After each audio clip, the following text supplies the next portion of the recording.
علیکم ورحمۃ اللہ. تشریف رکھیں. ڈاکٹر صاحب کیا حال ہے آپ کا؟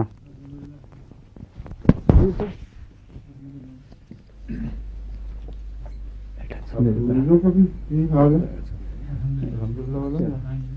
مختلف ہے. چھوٹی موٹی دیتا ہوں میں مہاراج. اچھا شروع کر دیا پھر ہیں ماشاء اللہ. تو ایمان قائم ہو رہا ہے آہستہ آہستہ ہیں ماشاء اللہ. ایک دو آج ہی میرے جو گریف ریئیکشن میں وہ بڑی کہتی ہے جو اگنیشیا نے بڑا اچھا کام کیا ماشاء اللہ. تازہ ہو تو اگنیشیا بہترین ہے. پرانا ہو جائے یا اگنیشیا اونچی طاقت میں دیں یا دوسری جو ہیں اور بہت سی دوائیں جو آپ کو بتا چکا ہوں. ایمبراگریسا کو بہت اس میں کافی شہرت ہے اور میں نے استعمال کر کے بھی دیکھا. اور بچی ہے اس کو فٹس سے پڑتی تھی لیکن زیادہ وہ سائیکولوجیکل یا ٹینشن والی نقصانے کا میں نے اس کو دی تھی. ٹھیک ہے. شی از مچ بیٹر. تو اٹس انکریجنگ. گڈ الحمد للہ.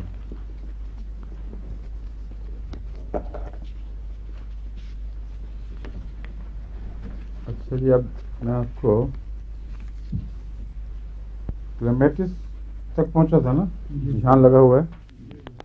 کلیمیٹس کے متعلق میں نے آپ کو بتایا تھا کہ یہ کافی گہرے اثر والی دوا ہے لیکن عام طور پر میں نے دیکھا کہ ہومیوپیتھ میں اس کا استعمال محدود ہے اور دائیں طرف مردانہ تکلیفوں کے لیے اس کو مخصوص کر دیا گیا ہے.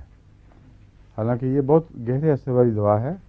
کینسر میں فائدہ ہو ہی نہیں سکتا کسی دوا سے جب تک اس کا اثر بہت گہرا نہ ہو اور کینسر میں اس کا قطعی فائدہ ثابت ہے یعنی کیوریٹو ہونا. اس کی جو عمومی پہچان ہے وہ یہ ہے کہ یہ تینوں بنیادی امراض کے زہر سے تعلق رکھتی ہے. یعنی سفلس یعنی آتشک آتشک اور سوزاک اور کوڑ یعنی سورا جس کو کہتے ہیں. تو سورائسس سفلس اور گونوریا ان تینوں کی علامتیں اس میں پائی جاتی ہیں. اس لیے جلد پر بھی اثر انداز ہے, گلینڈز پر بھی اور میوکس ممبرینز پہ بھی. تو ایسی دوا کو نظر انداز نہیں کرنا چاہیے. صرف جیسا کہ میں نے کہا تھا اس کی پہچان کر لیں. زیادہ تر اس کا اثر دائیں طرف ہے لیکن جلد میں دائیں بائیں کی کوئی تفریق نہیں ہوتی. بریٹاکاب یہ فیٹی ٹیومرز کے لیے مشہور ہے. اچھا ہاں وہ آج کل اس وقت جمعرات کو اکثر وہ کام پہ جایا کرتی ہیں شاپنگ وغیرہ. اچھا بریٹاکاب فیٹی ٹیومرز کے لیے مشہور ہے لیکن ایک لمبے عرصے تک میں نے استعمال کر کے دیکھی ہے مجھے اس میں کوئی فائدہ فیٹی ٹیومرز میں دکھائی نہیں دیا. اور ہو سکتا ہے اس کی ایک وجہ یہ ہو کہ پوٹینسی کا میں غلط استعمال کرتا رہا ہوں. میں 200 طاقت میں بھی اس کو دہرا چکا ہوں, 1000 میں بھی, اور بلڈ پریشر پر اثر ڈال دیتی ہے. اس وجہ سے میں زیادہ لمبا عرصہ اس کو استعمال نہیں کر سکتا تھا کیونکہ یہ بلڈ پریشر میں سسٹولک کو بہت نیچے لے جاتی ہے اور ڈائسٹولک وہیں رہتا ہے جس سے خطرہ ہوتا ہے. بعض دفعہ یہ اس کا توازن بگڑے تو مریض کو واقعات دل کا خطرہ ہو جاتا ہے. تو اگر 110 مثلاً ڈائسٹولک ہے اور 170 سسٹولک ہو تو یہ 130-20 تک بھی لے آئے گی اور 110 اپنی جگہ رہے گا. جس کا مطلب یہ ہے کہ اس نے وینز اور آرٹریز وغیرہ کے اوپر کوئی خاص اثر نہیں ڈالا یا فوری اثر نہیں ڈالا. اور بلڈ پریشر کو جو اوپر کا ہے اس کو کم کرنے میں پتہ نہیں کیسے کام کرتی ہے یہ. لیکن جو میں نے اس پر مزید مطالعہ کیا ہے میں سمجھتا ہوں اس کی ایک وجہ ناکامی کی یہ ہے کہ یہ بہت لمبے عرصے تک استعمال کروائی جائے اور بڑی عمر کی جو علامتیں ہیں ان پر اثر انداز ہوگی. یعنی آرٹیریوسکلروسس پر اثر انداز ہوگی جب 2-3 سال استعمال کریں، مگر اتنے وقفے سے کریں کہ بلڈ پریشر زیادہ گر نہ جائے. اور یہ اس لیے مجھے غلطی ہوا کرتی تھی کہ اکثر ڈاکٹر کہتے ہیں اٹ بیئرز ریپوٹیشن ویل. بچوں کو غالباً وہ دیا گیا بیٹا کاپ تو ریپوٹیشن کا نقصان نہیں ہوتا، مگر جوانی کی عمر کے جو لوگوں کا تجربہ ہے میرا، اس میں اس کو بڑی عمر کے لوگوں میں بھی زیادہ ریپوٹیشن ٹھیک نہیں ہے. اور نظر بلڈ پریشر پہ رکھنی چاہیے. اگر بلڈ پریشر متاثر نہیں ہو رہا برے رنگ میں تو پھر بھی شک دیں. لیکن ڈائسٹولک کو یہ فوری گراس نہیں سکتی، اس لیے کہ ڈائسٹولک کی وجوہات لمبی ہیں، ان کی وجوہات ایسی ہیں جو فوراً ٹھیک ہو ہی نہیں سکتی. اس لیے یہ ایکسپیکٹ کرنا کہ یہ فوری اثر کی کوئی دوا ہے ڈائسٹولک میں غلط ہے. کیونکہ ڈائسٹولک میں نروز یعنی کی رگوں کی تنگی ایک لمبے عرصے کے جماؤ کی وجہ سے یا خرابیوں کی وجہ سے ہو گئی ہے، یا ویلو کی خرابی کی وجہ سے ہو گئی ہے. تو ایسی صورت میں بیٹا کاپ سے یہ توقع کہ وہ فوراً اثر انداز ہو جائے گی ہے ہی غلط. بس احتیاط سے لمبے عرصے پر پھیلا کے اس کا علاج 1-2 سال تک کیا جائے تو پھر ہرگز بعید نہیں کہ یہ فائدہ مند ہو. فیٹی ٹیومرز جو جگہ گومل نکلتے ہیں، ان میں اس کو میں نے کبھی بھی نہیں فائدہ کرتے دیکھا. بہت مریض آئے، سارے ناکام، سب مریضوں میں ناکام رہا. لیکن بعض دوسری دوائیں ہیں ان سے فرق پڑتا ہے. مثلا اب یہ جو ہے تھائرائڈینم اونچی طاقت میں دی جائے، اور پھر فائٹولاکا اور کولیسٹینم اور کونیم اس قسم کی دوائیں دی جائیں تو اس سے خدا تعالیٰ کے فضل سے فرق پڑتا ہے. فائٹولاکا میں نے آپ کو بتایا تھا، میں عموماً جو نسخہ دیتا ہوں موٹاپے کے لیے اس میں فائٹولاکا 30، مگر فائٹولاکا بیری ہے وہ. لیکن کینسر کی گٹھلیوں میں نے غالباً غلطی سے فائٹولاکا بیری کہہ دیا تھا. مجھے بعد میں خیال آیا جو چھاتی وغیرہ کی کینسر کی گٹھلیاں ان میں بیری نہیں بلکہ عام فائٹولاکا کام آتا ہے. سمجھے؟ میں نے کہا تھا نا کمبینیشن ہے فائٹولاکا اور کونیم اور کولیسٹینم کا. وہ کینسر کی گٹھلیوں میں بھی مفید ہے، کولیسٹینم اس میں بھی مشترک ہے. لیکن موٹاپے کے لیے فائٹولاکا بیری اور عام جو گٹھلیوں وغیرہ کے مریض ہیں ان کے لیے فائٹولاکا عام جس کو کہتے ہیں. بیری تو نہیں کہا تھا؟ اچھا بس پھر ٹھیک ہے. مجھے ذہن آیا کہ میں چونکہ فائٹولاکا بیری موٹاپے کے لیے دیتا رہوں کہیں غلطی سے یہ نہ ہو جائے. نہیں، مگر سننے والوں کو پھر بھی وضاحت ہونی چاہیے. پہلے جو ہے میں بغیر بیری کہے فائٹولاکا کو کہا کرتا تھا تو کئی مریضائیں بیچاری اور بھی موٹی ہو گئیں. تو اس لیے میں ڈر گیا تو میں بیری کہنا شروع کر دیا. یہ خیال تھا کہ کہیں اسی وجہ سے میں نے دوبارہ بیری نہ کہہ دیا ہو. کینسرس گروتھ میں بیری کام نہیں کرتی بلکہ عام فائٹولاکا کام کرتی. بیٹا کاپ میں جو کینسر کی کیور ہے اس میں اس کو شہرت حاصل ہے. انسسٹڈ ٹیومرز میں یہ کام آتی ہے. وہ جو فیٹی ٹیومرز ہیں وہ میرے علم میں نہیں کہ کس طرح اس سے فائدہ اٹھایا جا سکتا ہے، مگر انسسٹڈ ٹیومرز میں خاص طور پر بریسٹ کے کینسر میں اگر ٹیومر کے یہ سسٹ بن گئی ہو تو اس میں بیٹا کاپ ایک اچھی آزمودہ دوا ہے. اور لیپس میں بھی کام آتی ہے. ٹوبرکلس ٹیومرز جو باہر کی طرف ابھر رہے ہوں، اور حتیٰ کہ سارکوما میں بھی اس کا فائدہ دیکھا گیا ہے.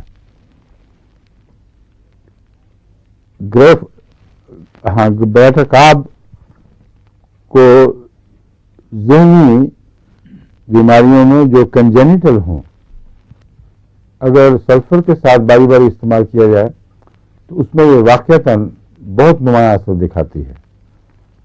اور اوپر کا بلڈ پریشر کسی کا ہائی ہو صرف تو اس کے لیے یہ بہت تیر ہدف ہے. اگر نچلا ٹھیک ہو اور اوپر کا جذباتی طور پر بار بار چڑھ جاتا ہو تو اس میں یہ ریپیٹیشن برداشت کرے گی. گریفائٹس بھی کینسر کی دواؤں میں مشہور ہے، لیکن اس کا بھی معاملہ یہی ہے کہ بہت گہرا اثر رکھنے والی دوا ہے. کاربو اینیمیلس سے اس معاملے میں ملتی جلتی ہے.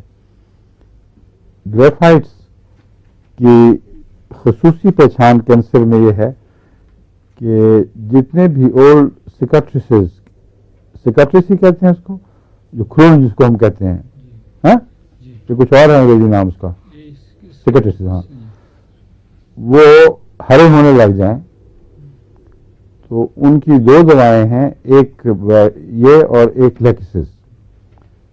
ان دونوں میں خرونڈوں کا ہرا ہونا ملتا ہے، لیکن گریفائٹس میں کینسر کے خرونڈ ہرے ہوتے ہیں یا خرونڈ ہرے ہو کر کینسر میں تبدیل ہوتے ہیں.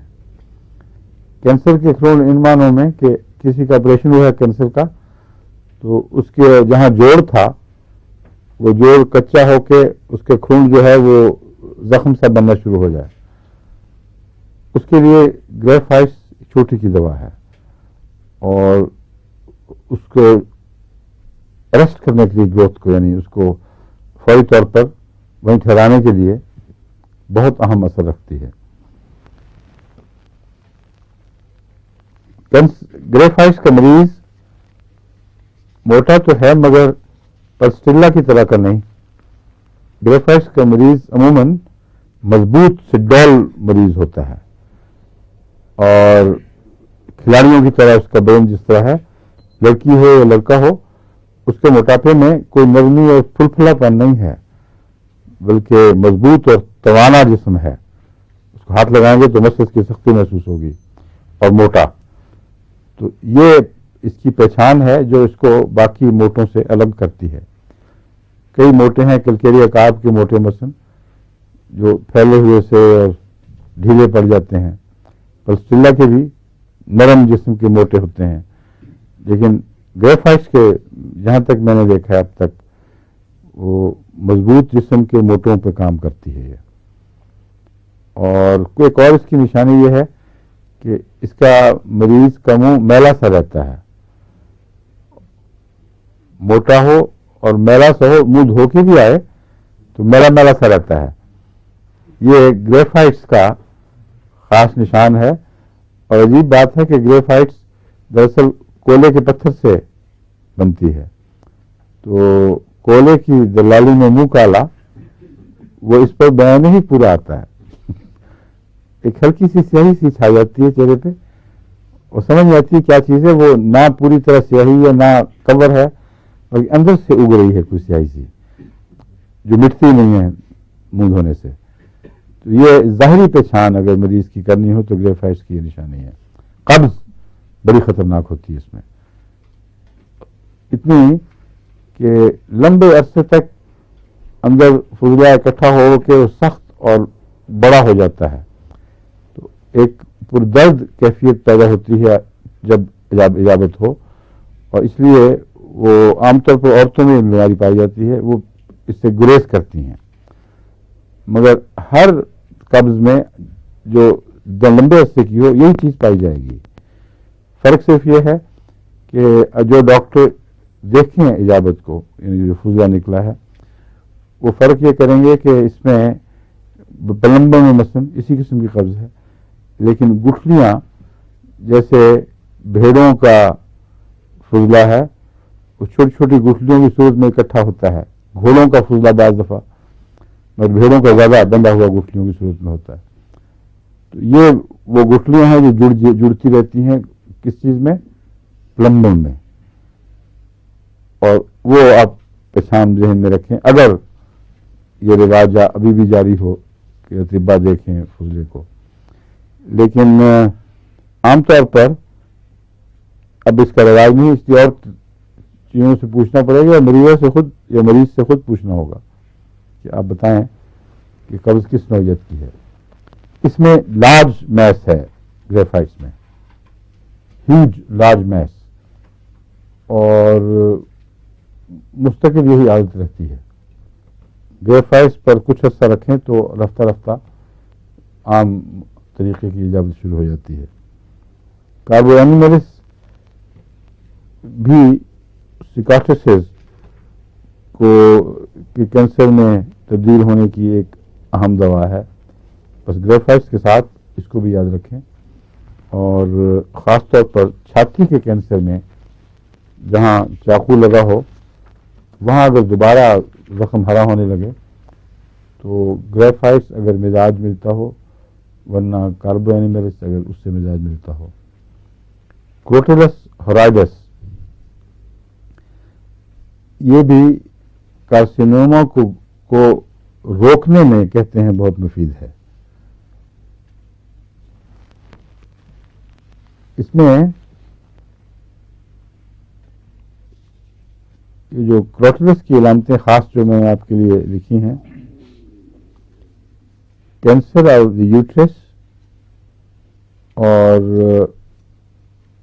اس کے ساتھ بلیڈنگ، اور بلیڈنگ اوفینسو ہوتی ہے، اور سیاہی مائل خون کی، یہ کروٹیلس ہورائیڈس کی نشانیاں ہیں. اور اس میں یہ کاربو اینیملس میں بھی یہ باتیں پائی جاتی ہیں، مگر اس میں اوفینسو بہت زیادہ ہوتی ہے. کروٹیلس کی جو بلیڈنگ ہے بہت زیادہ اوفینسو، اور گہرے رنگ کی سیاہی مائل نسبتاً. اور اس کے علاوہ اس میں وامٹنگ ہے بلڈ اور بائل کی. اگر وامٹنگ ہو یعنی قے آ رہی ہو اور اس میں خون اور صفرا کی امیزش ہو تو وہ یہ ایک نشاندہی کرتی ہے، اس کی یہ علامت کروٹیلس کی نشاندہی کرتی ہے.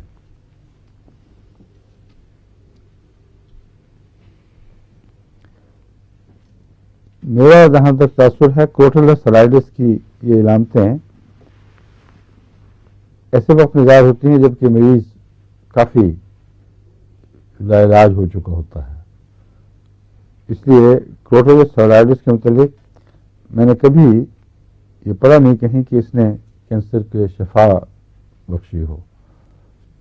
ریسٹرین کا لفظ استعمال ہوتا ہے کہ علامتوں کو روک دینا، تکلیفوں کے بڑھنے میں حائل ہو جانا اور نسبتاً سکون دے دینا. لیکن جہاں تک اس کی کیور کا تعلق ہے میرے علم میں نہیں. اگر کسی ہومیوپیتھ کے علم میں ہو جو سن رہا ہو تو بتائے کس قسم کی علامتوں میں اس نے واقعتاً شفا کا کام دیا تھا. کیڈمیم سلف بہت چوٹی کی دوا ہے. میں آپ کی اس کی علامتیں بیان کر چکا ہوں جو ایسی تھیں جو بھولنی نہیں چاہیے. بتائیں کیا تھی؟ ہاں، بے حد بریک ڈاؤن ہے ایلیمنٹری سسٹم کا، لیکن بھوک نہیں مٹتی. یہ خاص علامت اس دوا کی بتائی تھی. اسہال سے جان نکل جائے گی، معدے کی تکلیفوں سے دن بدن کمزور ہوگا، اور اس میں وامٹنگ کوئی نہیں، اگر ہو بھی تو بھوک پھر بھی نہیں مٹے گی.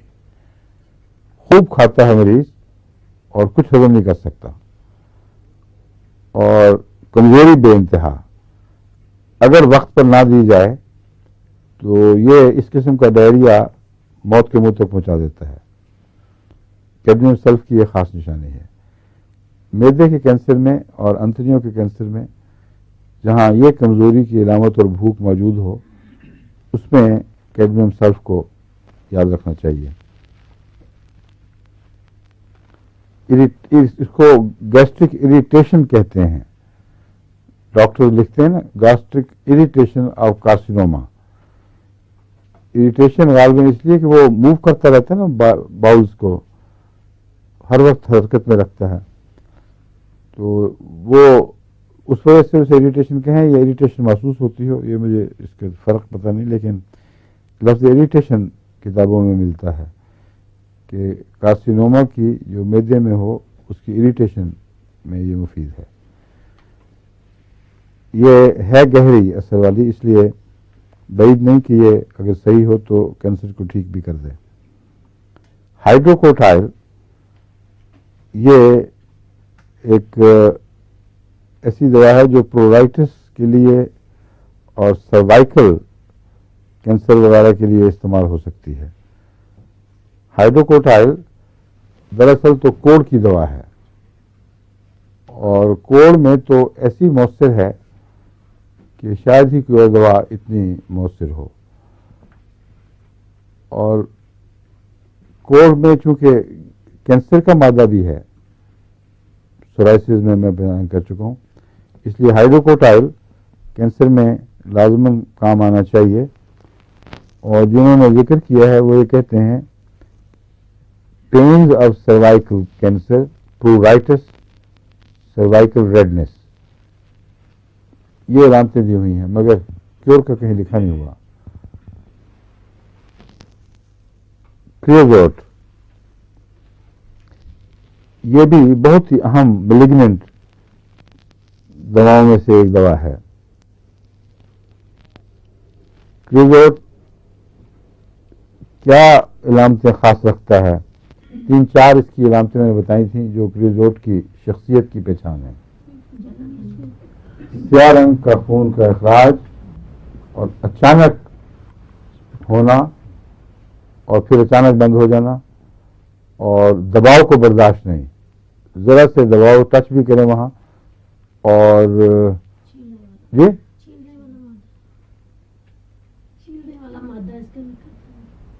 چھیلنے والا چھیلنا، ہاں چھیل یہی سمجھ میں، چھیل سمجھ نہیں آ رہی تھی. وہ نقاب کے اندر سے آ کے لفظ جو نکلتے ہیں نا وہ بات سب منتشر سے ہو جاتے ہیں نقاب سے ٹکرا کے. تو چھیلنے والا کہہ رہی تھی، میں چھیل سمجھ رہا تھا. چھیلنے والا مادہ بالکل ٹھیک ہے. اور چوتھی علامت کیا تھی؟ ہاں بغیر مچھلی کے وامٹنگ ہوتی ہے اس میں، اگر ہو تو پلسیشنز محسوس ہوتی ہیں مختلف حصوں پر. ٹھیک ہے، یہی بتایا تھا یا کچھ اور بتایا تھا؟ ٹھیک تھا. ان علامتوں میں کینسر میں بھی مفید ہے، اور کینسر کی تکلیفوں میں خاص طور پر جب وہ بڑھ چکی ہوں اس وقت کریوزوٹ نمایاں دکھائی دینے لگتا ہے. لیکن عام طور پر ڈاکٹر لکھتے ہیں کہ یہ پیلیٹیو ہے. دیکھوں سمٹمس،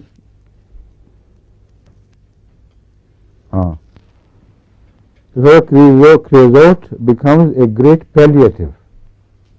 کیوریٹو نہیں آیا ہوا اس کے لیے.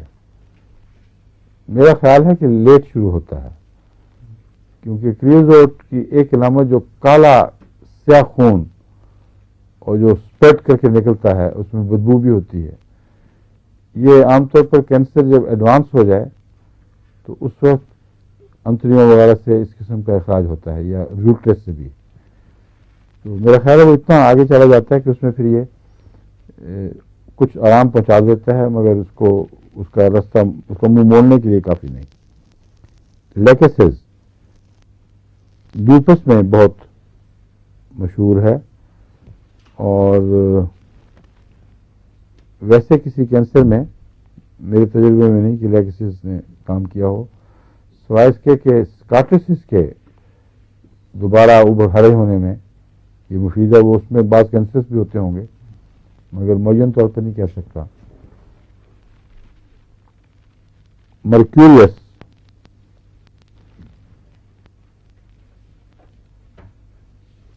یہ بھی یوٹرین اور چھاتیوں کے کینسر میں پیلیٹیو کے طور پر اس نے اچھا کام کیا ہے. مرکسول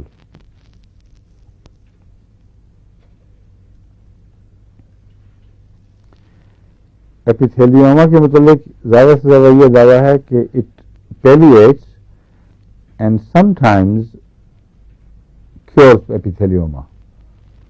تو سم ٹائمز کا لفظ بتا رہا ہے کہ اس میں مرکری میں یہ طاقت تو ہے مگر اس کا صحیح استعمال شاید ڈاکٹر کر نہیں سکے، ایسی قطعی شناخت نہیں کر سکے کہ جس پہ یقیناً کہہ سکیں. تو تک لگتی ہے کبھی کہ مرکری سے کیور بھی ہو جاتا ہے، لیکن یقینی قاعدہ معلوم نہیں ہے. لائکوپوڈیم،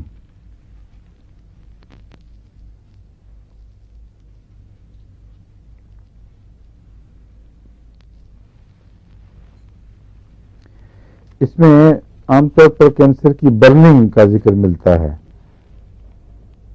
اور درد فوری طور پر کھانے کے بعد. یہ جو کھانے کے بعد فوری درد ہے یہ نہیں لکھا کہ کس حصے میں ہوتی ہے، کیونکہ اگر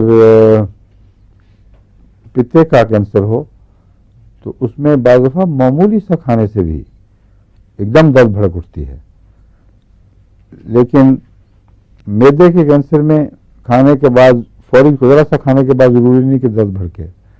کئی مریض دیکھے ہیں کینسر کے، معدے کے کینسر والے بہت آہستہ آہستہ کینسر میں آگے بڑھتے ہیں، اور معدے کو خدا تعالیٰ نے اتنی غیر معمولی مزید طاقت زائد اور ضرورت طاقتیں بخشی ہوئی ہیں کہ پتہ ہے نا کہ لوگوں نے کھا کے ستیاناش کر لینا ہے، اس لیے خدا تعالیٰ نے اس کو اکوپ بھی بڑا کیا ہوا ہے. تبھی اگر ایک دفعہ بریک ڈاؤن ہو جائے معدے کا پھر بڑی مشکل سے ٹھیک ہوتا ہے، پھر لمبا عرصہ چلتا ہے. بعض لوگ ساری عمر کے لیے معدے کے بریک ڈاؤن کیا ہوا، یعنی اس کا ستیاناش ہوا، اسی کے ساتھ بیچارے پھر پرہیزی کھانا کھا کے زندہ رہتے ہیں. مگر اس کو بگڑنے نہ دو. ایک دفعہ اگر اس کا خیال رکھیں تو خدا تعالیٰ نے اس کو غیر معمولی طاقت بخشی ہوئی ہے. ایسا بھی ہم نے دیکھا ہے کہ ایک آدمی کا معدہ 3/4 کٹ گیا کینسر کی وجہ سے، اور کینسر میں معدے کا آپریشن ویسا رد عمل نہیں دکھاتا جیسا دوسری کینسر میں دکھاتا ہے. یہ بھی عجیب بات ہے. میں نے کہا تھا نا کہ کینسر میں چاقو لگ جائے تو بڑا سخت ریئیکشن ہوتا ہے، معدے میں نسبتاً کم ہے. معدے میں کاٹ کے پھینک دو پھر بھی مریض زندہ رہتا ہے، اسی چوتھے حصے بچے ہوئے معدے سے گزارا کرتا جاتا ہے. اور دل میں بھی کینسر کے آپریشن کے بعد مریضوں کو ٹھیک ہوتا دیکھا گیا ہے. تو یہ جو وائٹل آرگنز ہیں بعض معدہ اور دل، ان میں تو چاقو لگنے کے بعد بچنے کے کئی نمونے میں نے خود دیکھے ہیں، مگر جگر وغیرہ میں نہیں. جگر تو پھر بالکل برداشت نہیں کرتا. اس کی ایک وجہ یہ بھی ہو سکتی ہے کہ دل اور معدہ دونوں کوئی ایسی کیمیا نہیں بناتے جو مختلف انسانی اعضاء پر اثر انداز ہو رہی ہیں، جو بے شمار ہیں تعداد میں، اور گلینڈز کو کنٹرول کرتی ہیں. پیچوٹری گلینڈ اور دوسرے گلینڈز، امپورٹنٹ گلینڈز، وہ سارے انحصار کرتے ہیں جگر کی پیداوار پر. تو جہاں کینسر پیدا ہوگا وہ گلینڈز وہ دوائیں پیدا ہونی بند ہو جائیں گی، اور جہاں چاقو لگتا ہے وہاں چاقو کی وجہ سے بھی کچھ کٹ کے الگ ہو جاتی ہوں گی، مگر رد عمل کے لیے سارے گلینڈز کا صحت مند ہونا ضروری ہے. گلینڈولر سسٹم اگر ناکام ہو جائے تو کسی بیماری کے مقابلے کی بھی صحیح طاقت نہیں رہتی. اس لیے میں سمجھتا ہوں کہ جگر سے وائٹل آرگن ہے، اور دل بھی وائٹل آرگن ہے، معدہ بھی وائٹل آرگن ہے. یہ دونوں چاقو برداشت کر جاتے ہیں، جگر نہیں کرتا، کیونکہ اس نے کچھ ایسے کام کرنے ہیں جو کینسر سے ویسے ہی معروف ہو چکے ہوتے ہیں، اور چاقو لگنے کے بعد اور بھی زیادہ کینسر بھڑکتا ہے، اس کو دبانے کی طاقتیں کم ہو چکی ہوتی ہیں. لائکوپوڈیم کھانے کے مان بعد والا جو حصہ ہے یہ اشارہ کرتا ہے کہ یہ جگر کی تکلیف ہوگی، کیونکہ لائکوپوڈیم میں جو جگر کی خرابی کی نمایاں علامت ہے تو یہ ہے کہ بھوک کے باوجود کھانا کھاتے ہی بھوک مٹ جائے. تو کھانا کھاتے ہی جو ایک پیغام ملتا ہے جسم کو بھوک کے متعلق، وہ ہائپر سینسٹیو ہو چکا ہوتا ہے اور فوراً روکنے کا پیغام ملتا ہے. بس یہ جو لائکوپوڈیم میں کینسر میں بھی کھانا کھاتے ہی تکلیف کا بڑھنا ہو سکتا ہے، اس کی وجہ سے ہو. ضروری نہیں کہ پتے کا کینسر ہو، مگر جگر معروف ہوا ہے اور اس کی وجہ سے یہ غلط سگنل چلتے ہیں بھوک کے تعلق میں. مرک پروٹو آئوڈائڈ، یہ پروٹو آئوڈائڈ رائٹ سائڈڈ تکلیفوں کے لیے زیادہ ہوتا ہے، کیونکہ یہی ہے نا ٹھیک. اور دوسرا آئوڈائڈ بن آئوڈائڈ ہے جو لیفٹ سائڈ پہ ٹھیک ہے.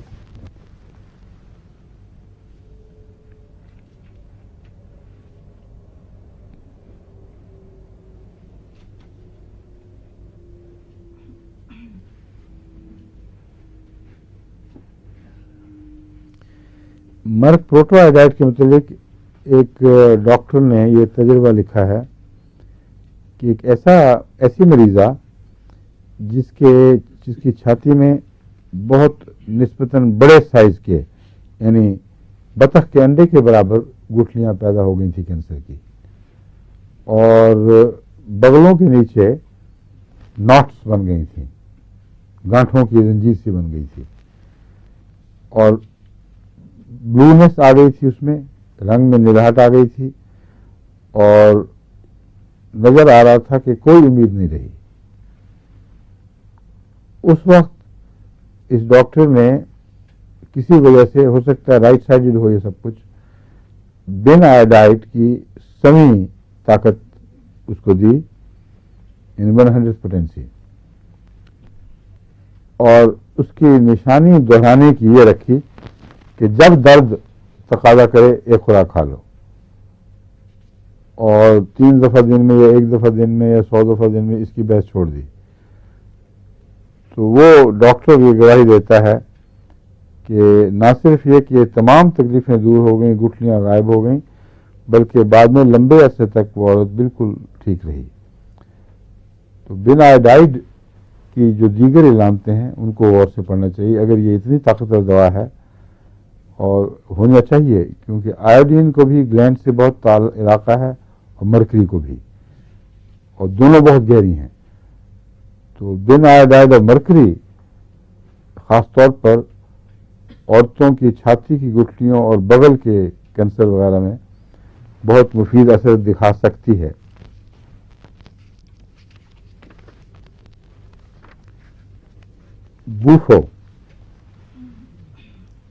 بوفو کو پیلیٹو کہتے ہیں.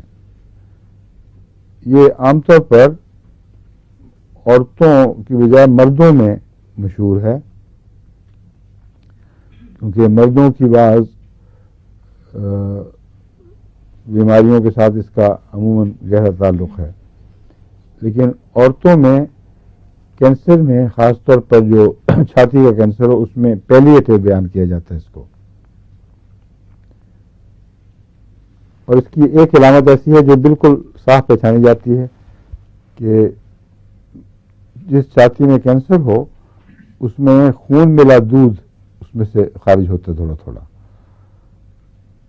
یہ اگر علامت موجود ہو تو بوفو کہتے ہیں کہ اچھا اثر رکھتی ہے، مگر پھر بھی اس کے کیوریٹو ہونے کا میں نے کہیں نہیں پڑھا، پیلیٹو ہے. بس اس علامت میں اگر ضرورت محسوس ہو تو پیلیٹو، ورنہ ڈھونڈنے کی اصل دوا کیوریٹو کون سی ہے. نائٹرک ایسڈ،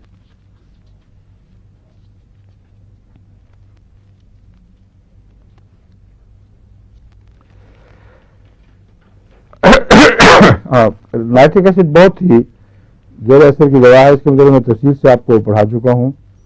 اس میں تیز کاٹنے والے درد، زخم، وہ جو ابھرے ہوئے اور پھٹے پھٹے اور ان کے اندر باغیانہ ایک روح دکھائی دیتی ہے.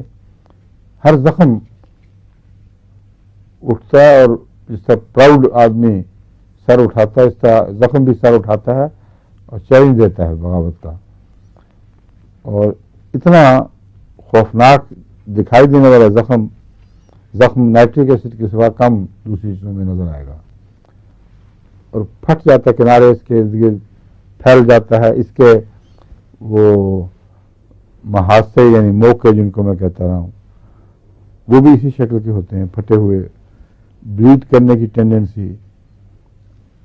ان چیزوں میں اگر یہ کینسرس زخم ہوں، اکثر کینسرس بھی ہوتے ہیں، نائٹرک ایسڈ کو کافی شہرت حاصل ہے. اور سمٹمز اگری کرنے کی شرط ڈاکٹر بتاتے ہیں. ان میں سے یہ زخم کی شکل بھی ایک سمٹم ہے، لیکن اور بھی دیکھ لی جائیں. نائٹرک ایسڈ کی سمٹمز پہچاننے کوئی مشکل کام نہیں. سلیشیا یوٹرس کے کینسر میں بتاتے ہیں. Hard lupus lumps in the many, یہ اس کی علامت بیان کی جاتی ہے. مگر سلیشیا اونچی طاقت میں تو اس کے پروسٹیٹ گلینڈ کے کینسر میں بہت ہی مفید ہے، اور اسی طرح گال بلیڈر کے کینسر میں بھی مفید ہے، اور بعض اور کینسر میں بھی اس سے فائدہ اٹھایا جا سکتا ہے، کیونکہ یہ ہے گہری دوا، مگر میرے تجربے میں اونچی طاقت میں زیادہ فائدہ دیتی ہے. ان چیزوں میں کبھی کبھی بہت اونچی طاقت میں، یعنی 1 لاکھ میں نے استعمال کرائی ہے. اگر اس مریض کو پہلے چھیڑا نہ گیا ہو ارد گرد کیمو تھراپی وغیرہ سے، تو پھر یہ زیادہ نمایاں اثر دکھاتی ہے.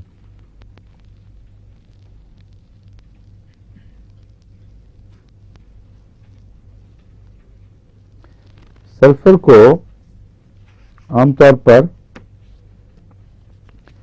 کینسر کی بجائے کینسر روکنے والی دواؤں میں نمایاں حیثیت دی جاتی ہے، کیونکہ سلفر کا تعلق جگر سے بہت زیادہ ہے، اور جگر کی خرابی عام طور پر اینٹی بایوٹک دواؤں سے بڑھتی جاتی ہے، اور اینٹی بایوٹک کا اکثر بیس سلفر ہے. اس لیے سلفر کو جگر کی حالت بہتر بنانے میں اور بیماریوں کو کینسر کی طرف بڑھنے سے روکنے میں استعمال کیا جاتا ہے. اور اس ضمن میں سلفر کو تو بغیر کسی تردد کے دیتے رہنا چاہیے.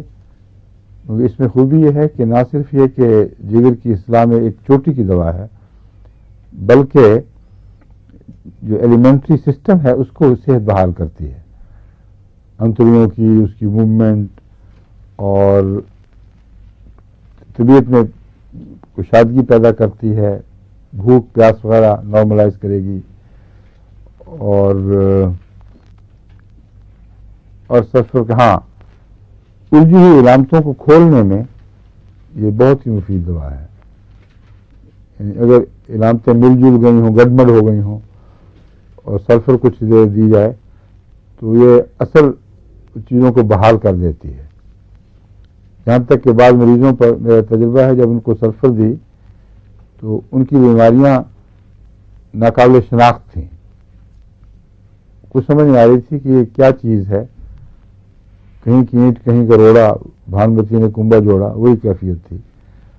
اور جب میں نے سلفر دی تو بڑی سخت شکایت ہوئی مجھ سے کہ پہلے تو یہ بیماری تھی نہیں، اب وہ نکلا یہ بیماری. اور بعض لوگوں نے تو ایک ایسے بھی کیس ہوئے کہ پھر آئے نہیں، اور دیر کے بعد جب پتہ چلا کہ حالت بگڑ گئی ہے پھر واپس آئے تو بتایا ہم اس لیے نہیں آئے تھے کہ آپ کی دوائی سے تو ہمیں گردے کی تکلیف ہو گئی تھی اور پہلے تھی ہی نہیں.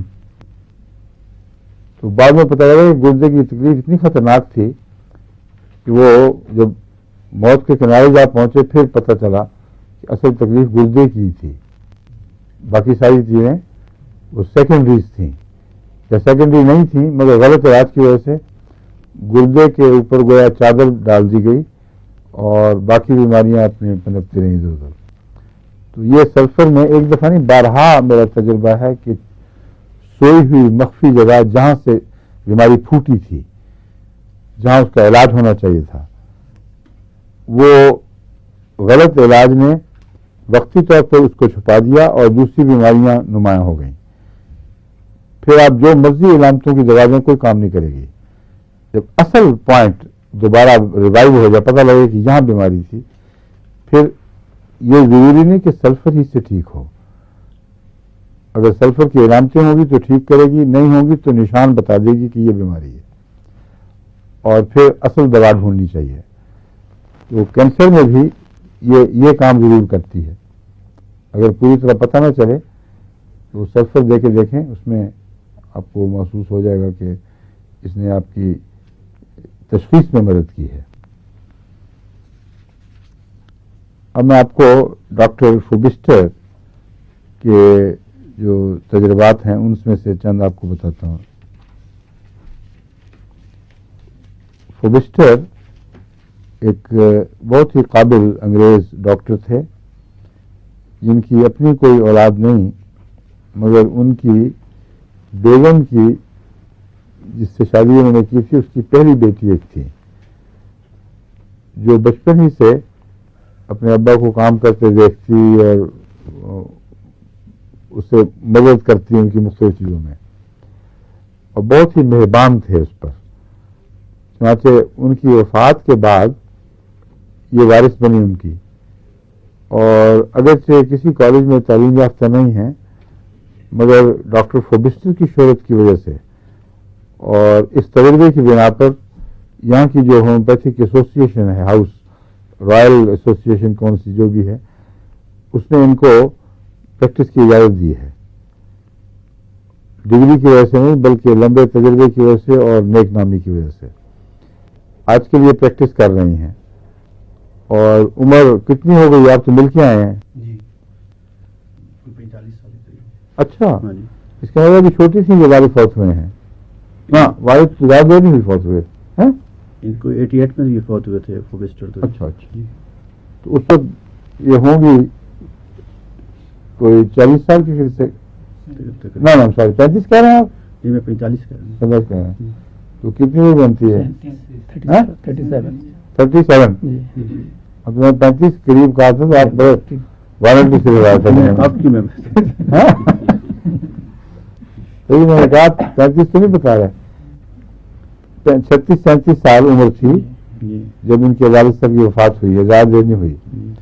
اس وقت تک یہ بہت کچھ سیکھ چکی تھیں, اور ہمارے ڈاکٹر بھٹی صاحب ان کی بیگم صاحبہ دونوں ان کو ملنے گئے اور بتایا کہ چونکہ میں ڈاکٹر فوبسٹر کے کتابوں سے متاثر ہوں اور میری خواہش تھی کہ ان سے ملاقات ہوتی, پتہ لگا وہ فوت ہو چکے ہیں, تو ان دونوں نے کہا کہ ہم نے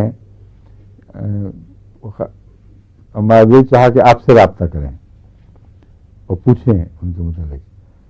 تو بہت ہی اچھے خیالات کا انہوں نے اظہار کیا. انہوں نے کہا بہت ہی قابل اور شریف نفس انسان تھا, وقف تھا ہومیوپیتھی کے لیے, اور کثرت سے لوگ آ کر یہاں علاج کروایا کرتے اسی میز پر جہاں میں بیٹھتی ہوں, اور ابھی بھی انہی کی شہرت کی وجہ سے لوگ میرے پاس آتے ہیں, کافی فائدہ اٹھاتے ہیں.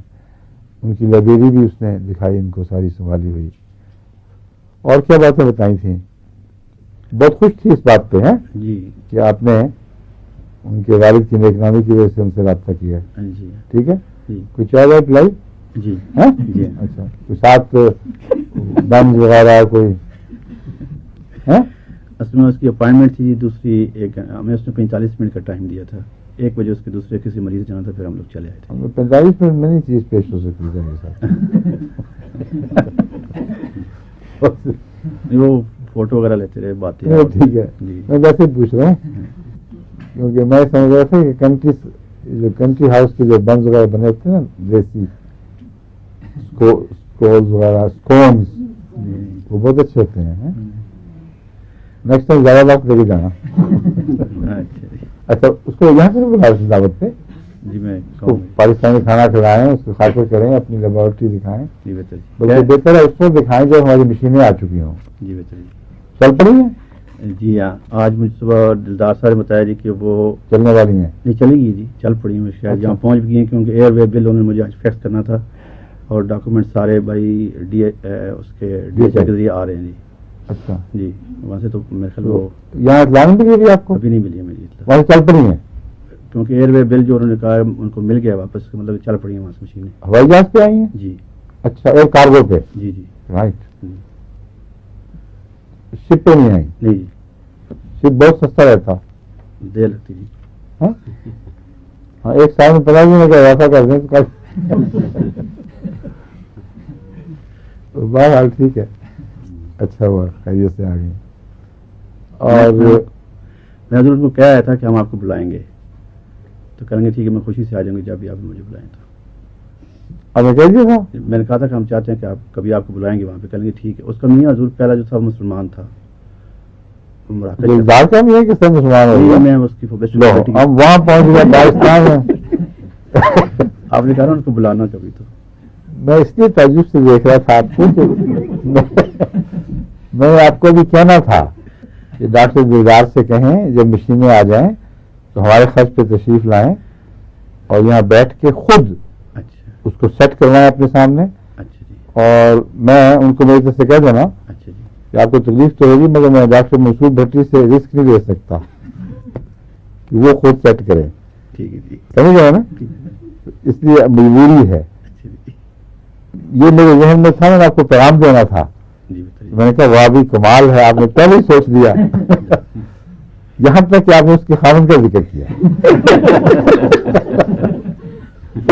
اچھا بچہ رہ گیا یہ کیا قصہ ہوا ہے.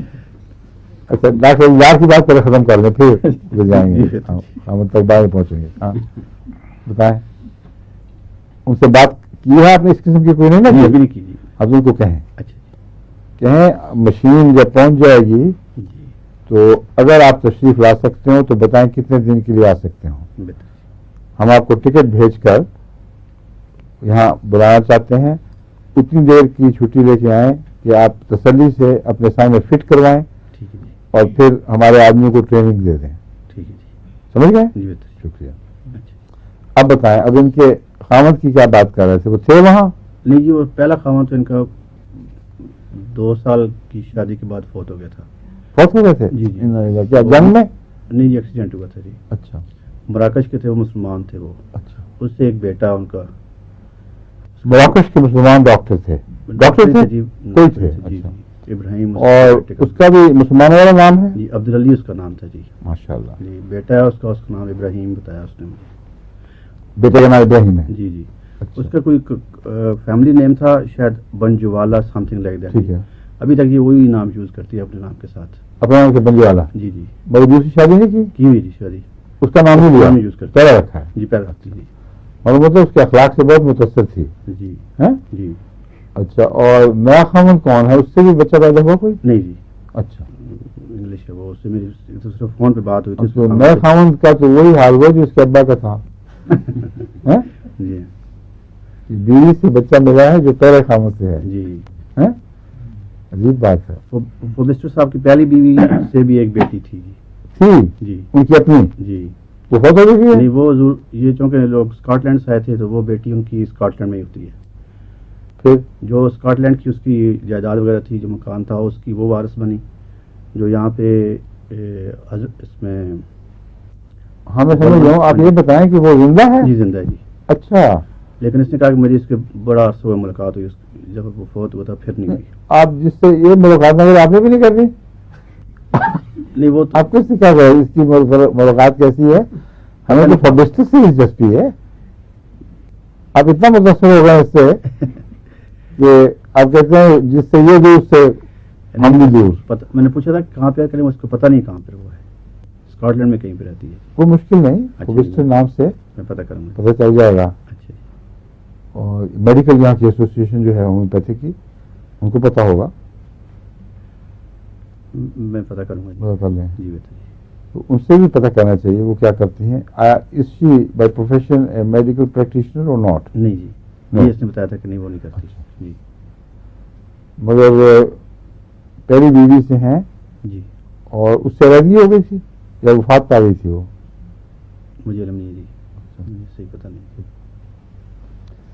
اچھا یہ تو فوبسٹر صاحب کی باتیں ریسرچ تھی اس لیے ہم ادھر ادھر بہک گئے.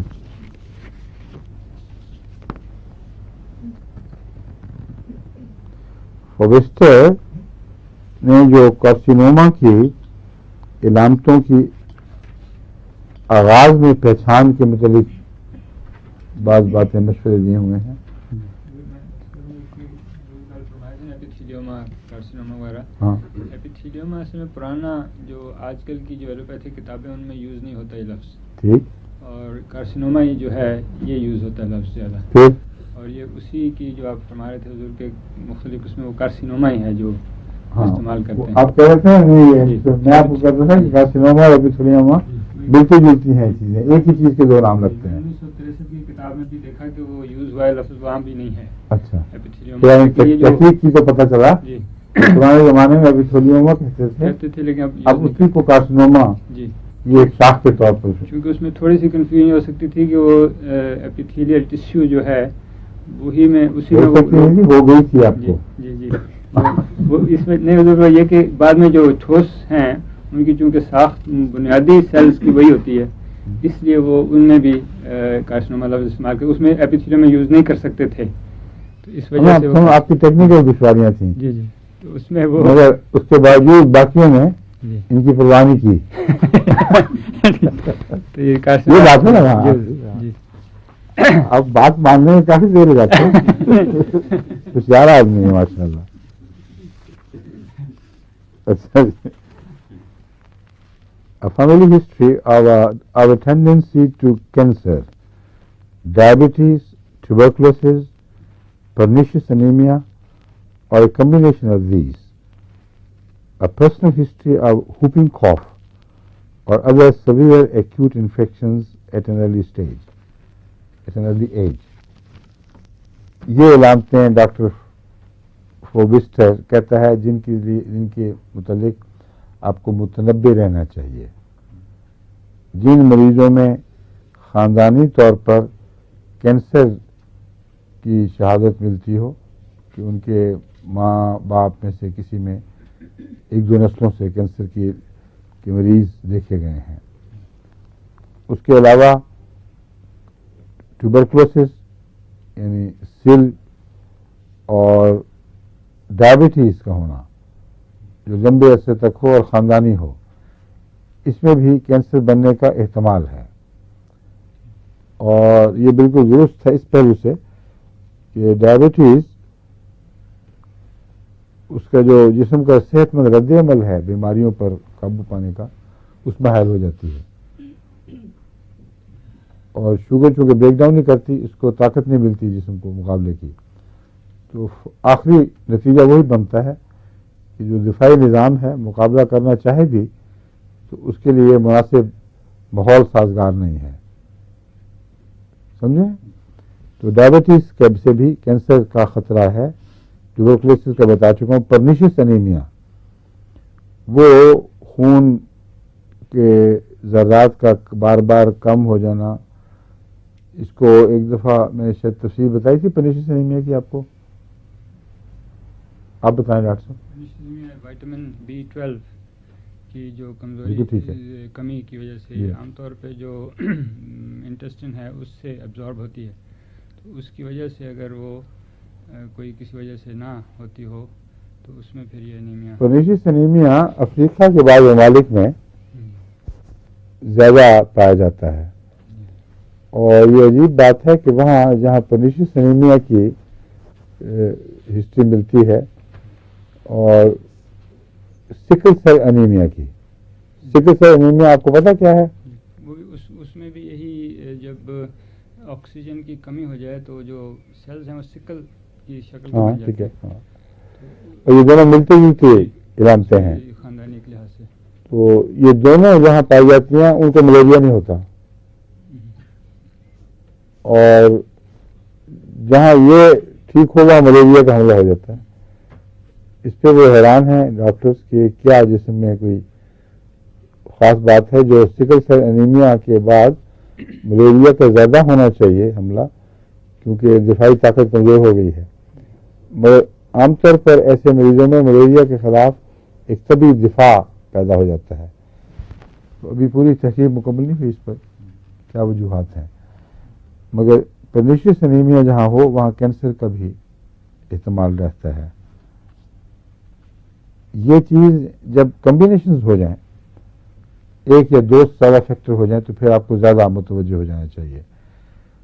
ہوپنگ کاف یعنی کالی کھانسی کے متعلق بھی ڈاکٹر فوبسٹر کہتے ہیں کہ یہ کینسر کی طرف اشارہ کرتی ہے۔ اب یہ ساری باتیں ضروری نہیں کہ مان جائیں ان کی، یہ بہرحال قطعی بات ہے، جو ایسی بیماریاں جو لمبا عرصہ تک پیچھا نہ چھوڑیں وہ جسم کے دفاع کا حال بگاڑ دیتی ہیں، اور ایسی صورت میں احتمال ہے کہ گہری بیماریاں پیدا ہوں، مگر ان سے ڈر کر یہ سمجھنا کہ کینسر ہو جائے گا یہ توہمات کی بات ہے۔ دیکھنا یہ ہے یہ بیماریاں ہوں یا نہ ہوں، اگر کینسر ہے تو علاج کریں، نہیں ہے تو نہ کریں، سمجھ گئے؟ ایک صرف فائدہ ہمیں ہوا اس بات سے کہ ان بیماریوں کو ہلکا نہیں سمجھنا چاہیے۔ جب یہ بیماریاں پائی جائیں کسی مریض میں تو زیادہ گہری اور مستقل توجہ سے اس کو ان بیماریوں سے بچانے کی کوشش کرنی چاہیے۔